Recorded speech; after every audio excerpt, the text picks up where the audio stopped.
नमस्कार। नमस्कार हजुर। यहाँ आउनुको मुख्य कारण के होला यसको बारेमा र यहाँ कहिलेबाट यस्तो अहिले मैले देख्दाखेरि चाहिँ जो चलमल देखेँ सबै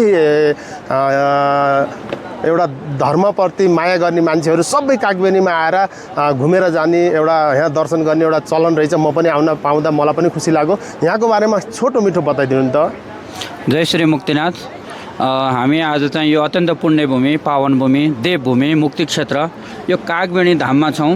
यो कागबेनी धाम भनेको कस्तो हो त भन्दाखेरिमा यो पितृहरूका उद्धारका निमित्त अत्यन्त महत्त्वपूर्ण मानिने एउटा तीर्थस्थल हो, जुन कागबेनीमा चाहिँ काली र गण्डकीको सङ्गम स्थल छ। मुक्तिनाथबाट बग्दै आउने, मुक्तिनाथ भगवानका चरणबाट बग्दै आउने मुक्ति गण्डकी आउनुहुन्छ भने दामोदर कुण्डबाट चाहिँ काली आउनुहुन्छ र दुईटा नदीको काली र गण्डकीको सङ्गम छ। यहाँ यो नामाकरण नै त्यही अनुसार भएको छ। काबाट काली र ग भनेको गण्डकी, काली र गण्डकीको सङ्गम भएको हुनाले कागबेनी भनेर यसरी नामाकरण गरियो।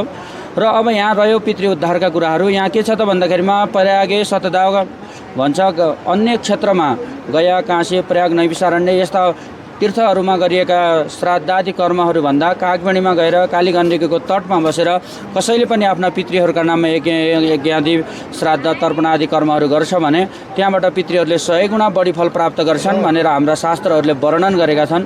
र तिनै शास्त्रहरूका वचनलाई आधार मान्दै हिन्दू धर्ममा आस्था राख्नेहरू हाम्रो देश नेपालबाट नभइकन देश विदेशबाट चाहिँ यहाँ दैनिक रूपमा हजारौँ यात्रीहरू आउनुहुन्छ। अहिले अलिकति चिसो मौसम भएको कारणले गर्दाखेरिमा अलि उसो भयो, नत्र भने दैनिक रूपमा यहाँ हजारौँ तीर्थयात्रीहरू आउने, गङ्गा स्नान गर्ने, आफ्ना पितृहरूका नाममा जल चढाउने, अर्पण गर्ने, पिण्डदान आदि कर्म, श्राद्ध आदि कर्महरू गर्ने र यहाँबाट मुक्तिनाथको यात्रा गर्ने यो चाहिँ यहाँको चलन छ। यो अत्यन्त महत्त्वपूर्ण देवभूमि यो नेपाल, त्यही माथि यो कागबेनी जुन कृष्ण गण्डकीको उद्गम स्थल हो। यो जुन भगवान शालग्राम जसको उत्पत्ति हुने विश्वमा एकमात्र कृष्ण गण्डकी नदी, तिनै गण्डकीको उद्गम स्थल यो मुक्ति क्षेत्र कागबेनी धाम र यो पितृहरूका लागि अत्यन्त महत्त्वपूर्ण मानिन्छ। Thank you so much. अनि यहाँ तपाईँहरूलाई चाहिँ जस्तै बस्नलाई व्यवस्था यहाँको समितिले के कस्तो छ? तपाईँहरू ह्याप्पी हुनुहुन्छ, खुसी हुनुहुन्छ? ठिक छ, बसिरहेछौँ, कर्म गराइरहेछौँ, ठिक छ, हामीलाई अप्ठ्यारो केही छैन। Thank you so much.